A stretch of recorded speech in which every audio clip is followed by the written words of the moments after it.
So I'm here this morning with Sarah Carroll, and your business is called?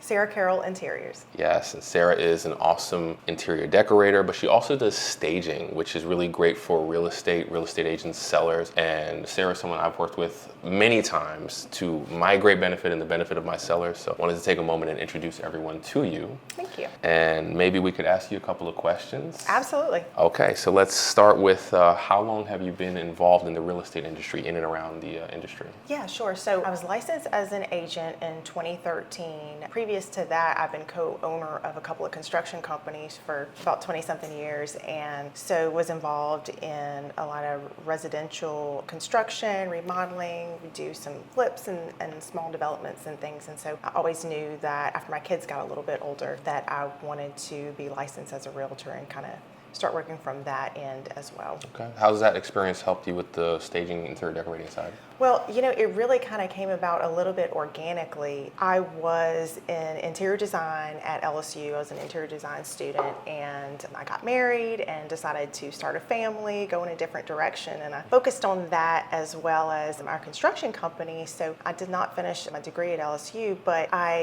as time went on, I just got a lot of practical experience doing that through some of the remodels and stuff that we would do. School of Hard Knocks. Absolutely. I went to the same university. So here's a great question that I want to ask, because not a lot of people understand this. What is the difference between interior decorating and staging? I have a lot of the same goals when I'm looking at those properties as far as decorating for a client versus doing staging. However, I tend to be maybe a little less personalized when it comes down to staging, because what the goal is to really create aesthetic appeal for the broadest market that we can. I always tell clients, this is my line that I use. I say staging and interior decoration are the opposite. I say because interior decorating, you're personalizing, and with staging, you're depersonalizing. And the reason I say that is so they don't get offended when we tell them all their decorations have to come down. Like, it's like, no, you're for interior decoration, this is amazing, right, but this is a different thing that we're doing. Exactly, and that sometimes a little bit,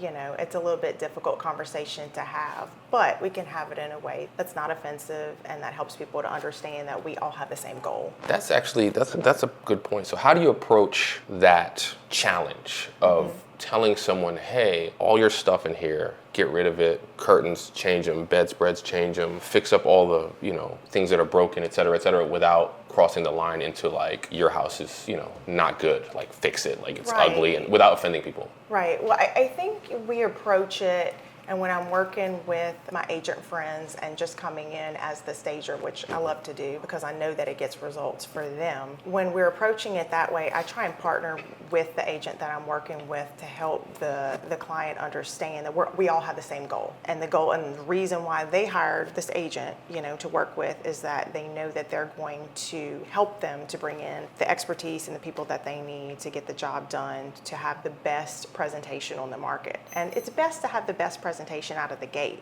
And so that's really what we work on, is depersonalization. We do a lot of reduction in items. Sometimes the home's beautiful, sometimes even there's not a lot of deferred maintenance and things like that for me to point out, but sometimes it's just a matter of reducing some of the personal items that are in the space so that we can see the architecture better. Yeah, which actually brings me to my next question, which is a great point, right? Sometimes you're using people's own stuff that they have. So, staging doesn't always have to be a huge expense for everyone, right? Exactly. So a lot of times what my agent partners will do is they'll call me in to do what's called a pre-listing walkthrough.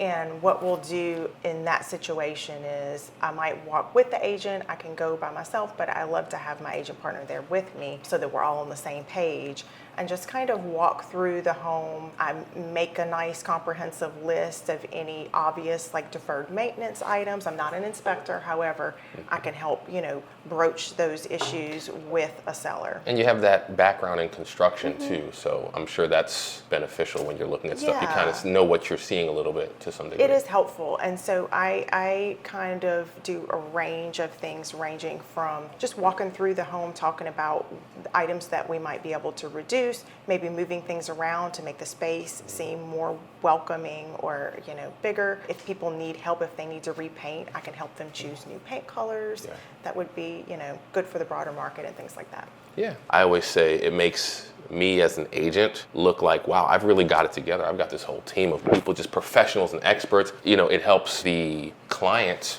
to understand and appreciate the importance of getting the home prepped up and presentable, because if I just say it and I go, well, yeah, you got to do this, that, and the other, but it's just a part of the many millions of things I'm telling them, it's like, okay, well, that's one of the things we got to do. But if I'm like, no, we're making a very special effort here to bring someone in specifically for this one purpose, that's how important this is, right? Mm-hmm. I need you. And frankly, I think it's the most important thing you can do to get a home ready is to prep the home. Yeah. I mean, that and pricing it right, of course, but aside from price, right after that is presentation and condition, and it also affects your marketing. It just affects so much. So I will brag on you all day. And the last few listings I did sold like that you helped me prep up. So I appreciate that. Yeah, teamwork makes the dream work. It does, doesn't it? Yeah. So when you're walking into a home, what are some things that you notice or look for right away? Mm-hmm. So some of the things that are kind of at the forefront, and these are some of the things that may be a little difficult of a conversation for an agent to have with their seller. And that's kind of one good thing about having a third party come in is you might have a relationship with your seller that makes it difficult for you to not want to say things that might be offensive to them, that need to be said about the condition of the home. Right. If there's a cleanliness issue, if there are pet smells, and we all have those issues, in varying degrees in our home. We don't know. We become blind to them, Yeah, we become blind to them. And so it's a little bit more of 1 degree removed if I'm able to have those conversations with the seller in a really professional and empathetic way, and be able to remove the agent from having to have those conversations. But those are things that I look for: is general cleanliness, maybe pet odors or smells, general sense of too much furniture or too many personal items in the space that distract from the architecture of the space, or just being able to see. I look for condition issues that might be easily addressed, with a checklist. Yeah. And we can make that checklist For sure. provide that to the seller. Yeah, I dread telling my clients, who are typically like my friends, like people I know, and I dread going into their house and saying like, it's stinky. Right. I don't want to tell them that. Nobody wants to hear that. Nobody wants to say that. Like, I don't know, but it's hard to say that sometimes to people. So like I said, I think it's a great benefit to have someone who I say, well, this is a professional. She's here for this purpose. Right. That's the purpose of it. She's not just here to pick on you. Absolutely. She's here to do a job, I'm right? just here to tell truth and get you money. That's it. So what is one thing that a seller, what is one word of advice you'd give to a seller who's thinking about selling? What's one thing they can do in their home to sort of prep it and get it ready? Yeah, so I would say be as neutral as possible with any decisions. And before you make any decisions about upgrades or renovations, talk to your agent about it. Yeah, I appreciate it. That's great advice. And like I said, you will continue to get calls from me, that's for sure.